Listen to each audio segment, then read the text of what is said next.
¿Recuerdas cuando Nvidia sacaba gráficas legendarias? Como fue la GTX 1080 Ti o quizás la 1070 Ti, donde por $400 te llevabas una tarjeta para jugar todo en ultra a altas resoluciones.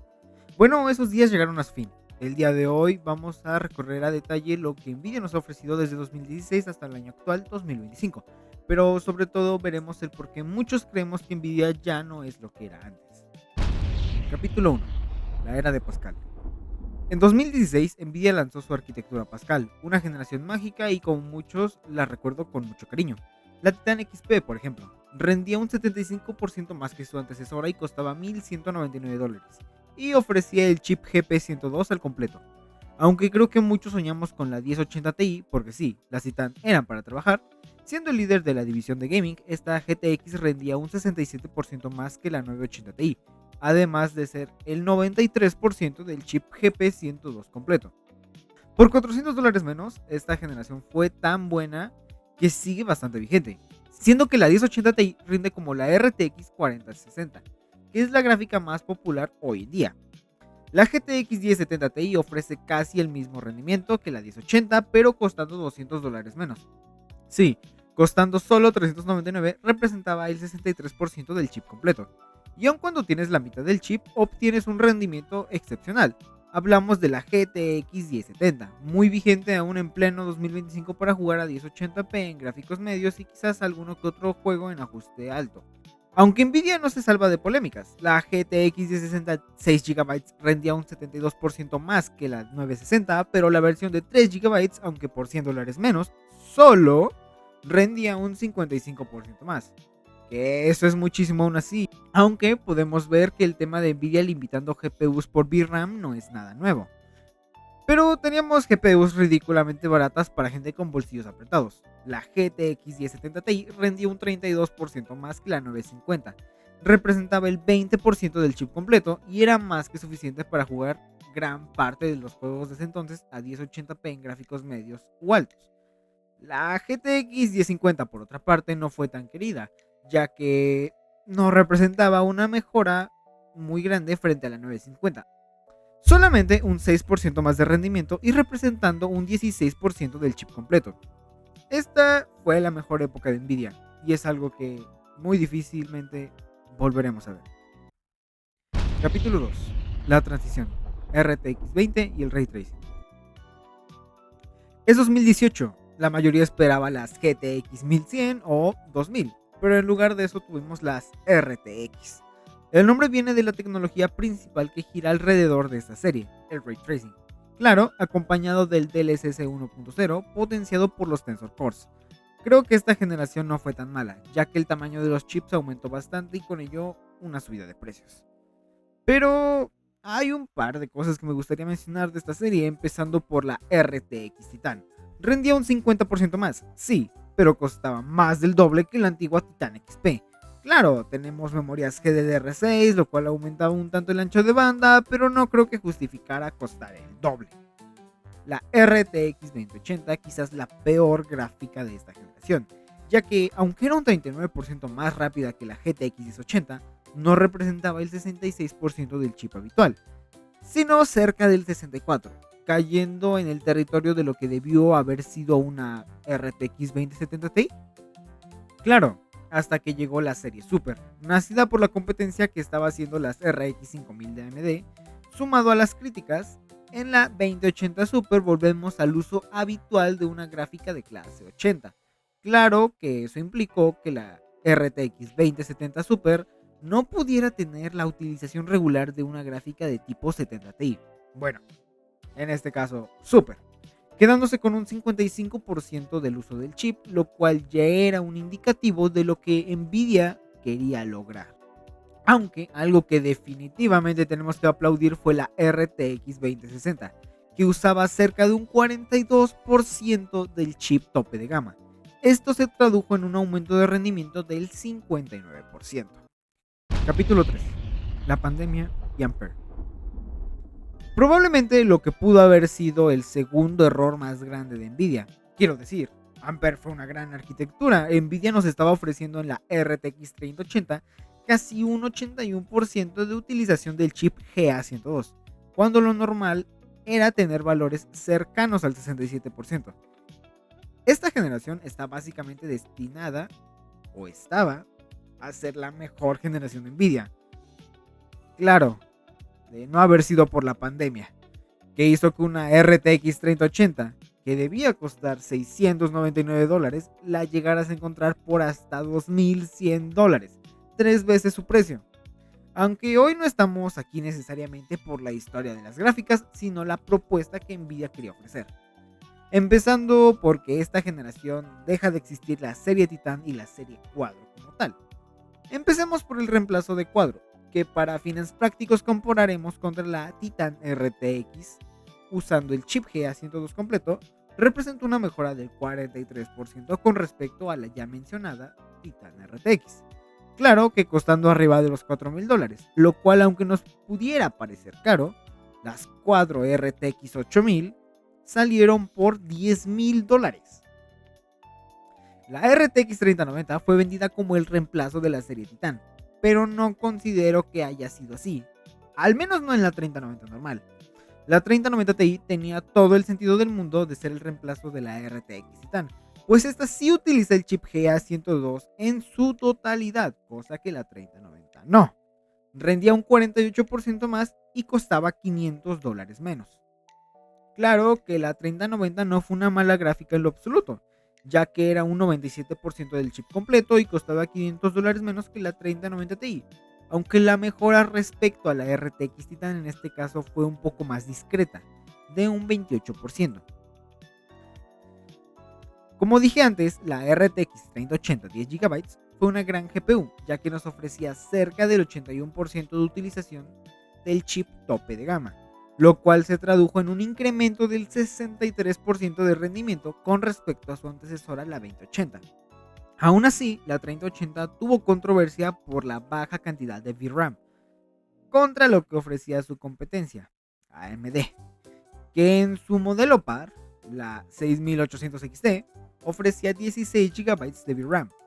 Es por ello que Nvidia sacó de manera un tanto silenciosa la RTX 3080 12 GB por $100 más. Para mí, la versión de 12 GB fue la única que debió salir. Claro, costaba $800, pero nos ofrece un ancho de banda bastante superior al de la hermana menor. Hablamos de 760 GB por segundo contra 912 GB por segundo.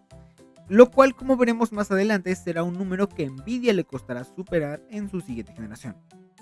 Además, ofrece un rendimiento un tanto superior, siendo aproximadamente un 10% más rápida en promedio que la versión de 10 GB. Si bien la serie Ampere está muy bien en la mayoría de modelos, la 3070 Ti no corrió con la misma suerte, siendo que mantuvo un nivel de utilización del chip completo muy similar al de la generación pasada, que recuerden estaba por debajo del promedio. Hablamos de un 57% del chip. Claro, ofrecía 45% más rendimiento que la 2070 Super, pero el rendimiento era básicamente el mismo al de la 3070, siendo que esta última podía alcanzarla en algunos escenarios por medio de overclock. La RTX 3070, usando un 54% del chip tope de gama, fue una grata sorpresa, pues rendía un 53% más que su antecesora. El mayor problema con estas gráficas fue la memoria VRAM, pues aunque era aún suficiente para 1440p, todos sabíamos que estas gráficas no envejecerían del mejor modo por esta limitante. Llegamos a la RTX 3060, y aquí me gustaría defenderla. Quizás no hubo un salto de rendimiento tan marcado. Hablamos de una mejora de solo el 16% si la comparamos contra la 2070. Pero el uso del silicio fue adecuado, 33%, tal y como nos tenían acostumbrados. Solo que el modelo que sí me pareció malo fue esta misma gráfica, pero en su versión de 8 GB, que creo que fue una antesala para ver lo que Nvidia estaba planteando con la 4060. La RTX 3050 fue la primera gráfica de clasificación 50 en contar con Ray Tracing, al menos para desktop. Rinde un 74% más que la GTX 1650 y usa poco más del 20% del chip tope, por lo cual la razón más grande para ser odiada por muchos fue el precio. Con un ajuste a $199 pudo ser fácilmente la mejor tarjeta de la generación. Y no estoy exagerando. Quizás esta fue la última generación en la que Nvidia se esforzó realmente por traernos buenos productos. Quizás la pandemia y que Nvidia viera lo que los gamers estaban dispuestos a pagar fue lo que nos afectó en la siguiente generación. Capítulo 4. Ada Lovelace y la desconexión con el gamer.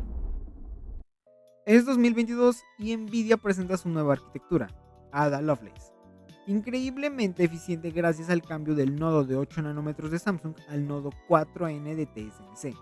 Que no se dejen engañar por el nombre, es un nodo de 5 nanómetros. Nvidia presentaba la 4090 y se ve ya un tanto extraño.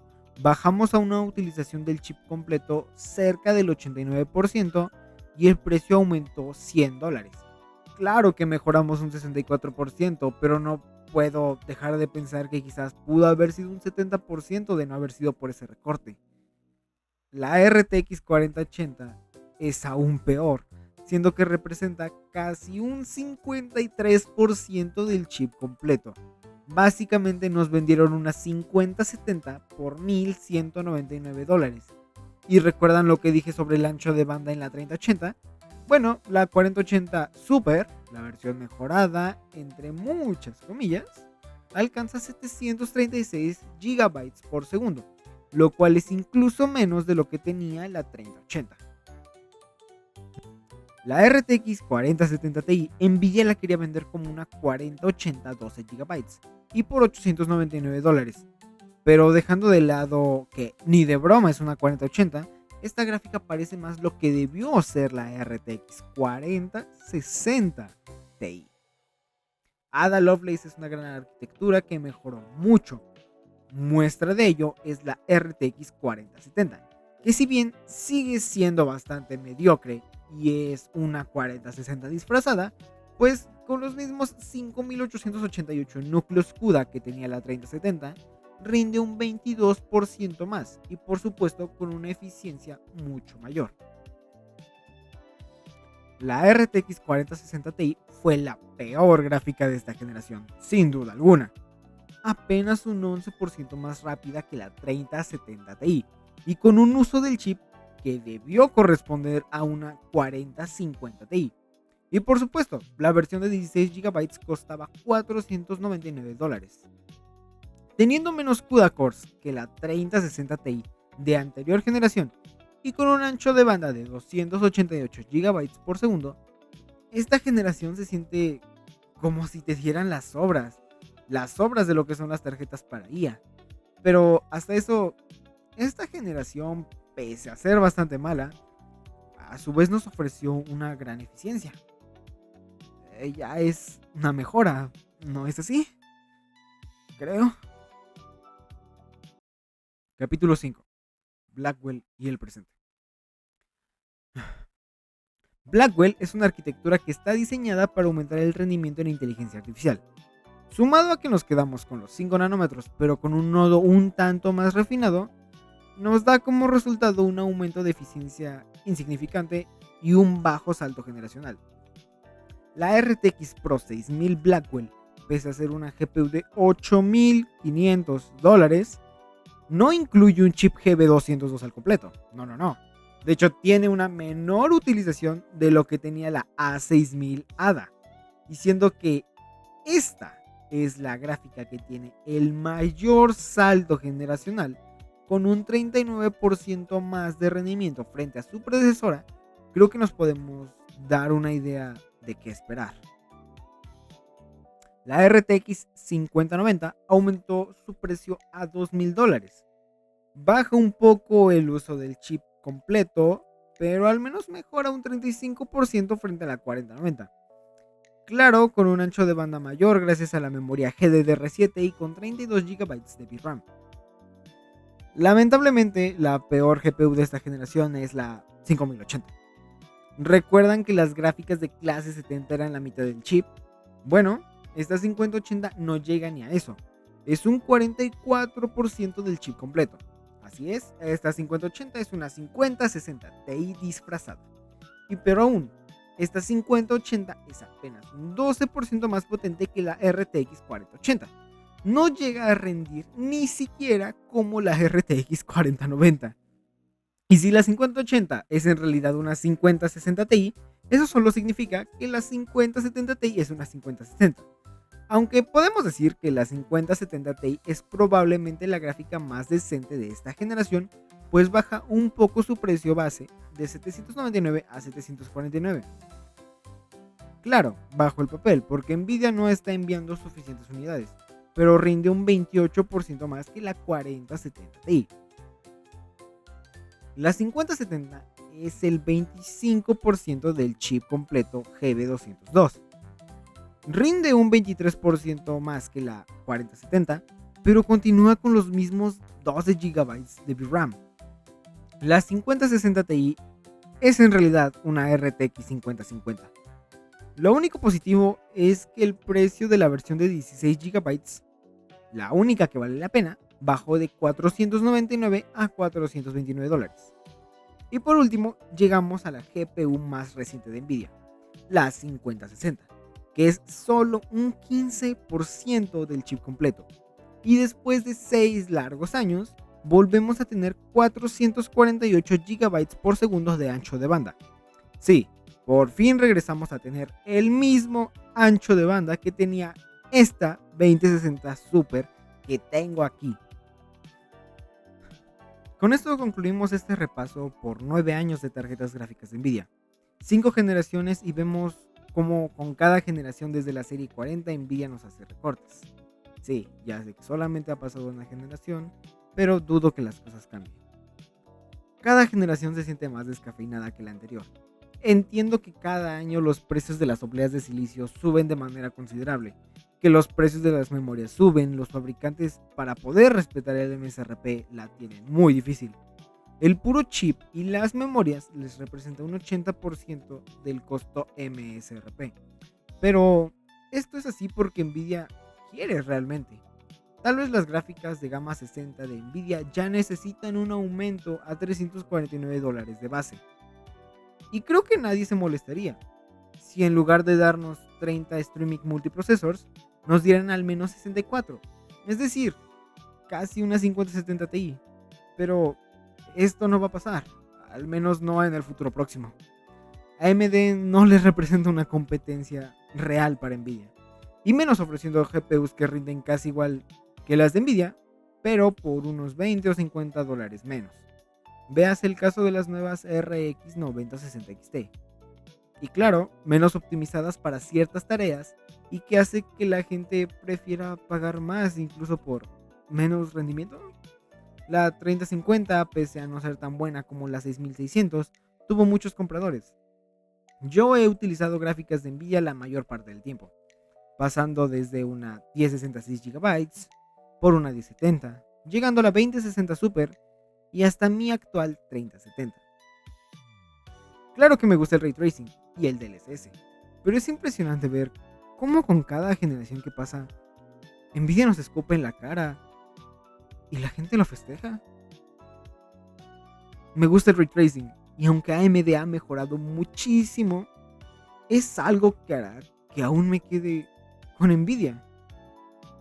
Al menos durante algún tiempo más. Creo que es por lo que algunas personas no se mueven de Nvidia. Optimizaciones, quizás el DLSS, quizás el Ray Tracing, o quizás solo es costumbre. Me gustaría decir que si no tienen la necesidad de comprar una gráfica de Nvidia, no lo hagan. Vayan por AMD o por Intel. Al final de cuentas, la prioridad de Nvidia ya no es el sector de gaming. Y más bien parece que las sobras de las GPUs de IA están llegando con nosotros. Quizás haga un video similar analizando lo que nos ha ofrecido AMD últimamente, ya que tampoco ha sido de lo mejor. Pero sin más por ahora me gustaría que los que hayan llegado a este punto del video me den su opinión. Todo esto de lo que hemos hablado. ¿Creen que lo que ha hecho Nvidia está bien? Después de ver esto, ¿seguirán comprando GPUs de Nvidia? Por mi parte, yo creo que Nvidia ya no compite, domina. ¿Y nosotros? Estamos aquí, pagando más por menos. Sin más por el momento me despido. Nos vemos en un próximo video y gracias por ver.